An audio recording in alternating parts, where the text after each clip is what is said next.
Now that we have at least some of those sketches in the master model so that the engineers can get started putting together this battery door and figuring out the ribs and bosses to hold this thing together, over here in the design department, we're going to be thinking about graphics. There are lots of graphics on here. Obviously, there are going to be graphics on all these buttons.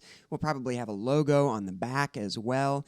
And this is another opportunity for us to think about collaboration, because industrial designers don't work by themselves. Not only will there be multiple industrial designers in a lot of cases, but also we are probably not going to be responsible for the final graphics that go on the product. Usually there's a graphic designer involved there somewhere, and that person is not working in CAD, I can tell you that.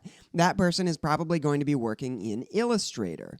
And so what we need to do is create files so that our graphic designer is able to start designing the graphics on this and do it in a way that makes sure that we can make the maximum use of their work. So let's go up to File, New, and I'm going to create a new drawing. I'll hit OK. And then I think I want for this to be a B-size sheet, which is 11 by 17 basically, here in the States that is. And I'm not going to bring in my entire assembly. I'm going to hit Browse, and I'm only going to bring in the latest one. Let's see. I want my iteration number 3. I will bring that in. And I'm going to start with the top view over here. So that's where I am. I'm also going to scroll down here and make sure that I am using 1:1 scale. It's using the sheet scale, which happens to be 1:1. I could set this to custom scale just to be sure that we're using 1:1. That's fine. And now I'm just going to create my views out here in space. I'll just click to put one view, click off to the side to put a side view, off to this side to put another side view. We'll do top and bottom. And then also, I'll hit the Escape key to drop that tool for a second. I'll select this side view, and then click on this little button right here to create a projected view from the side view, and that way I can get a nice back view as well. Now, I can drag these around to kind of adjust them, and they stay lined up nice and neat, which is really handy. I can also box select multiple things to move them at the same time.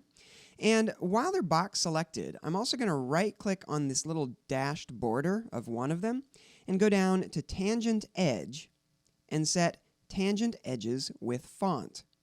What that's going to do is, as you can see, it's turned these tangent edges into dashed lines, making it really clear which lines represent hard changes in our geometry and which ones just represent where different faces of our model meet. So that's actually pretty much all that we need to do. The only other thing that we definitely need to do, and this comes down to that whole collaboration thing, is make sure that we actually have our origin point visible in our drawing. So I'm going to come up here to the little eyeglasses and make sure that we are showing the origins of each of these. And we'll get these ugly little blue origins. Now, I don't like the way that that looks any more than you do. I find these things kind of visually obtrusive and annoying. But there are important reasons why we definitely want for those to be visible, especially when we're collaborating with other people. So, having done that, let's go up to File, Save As.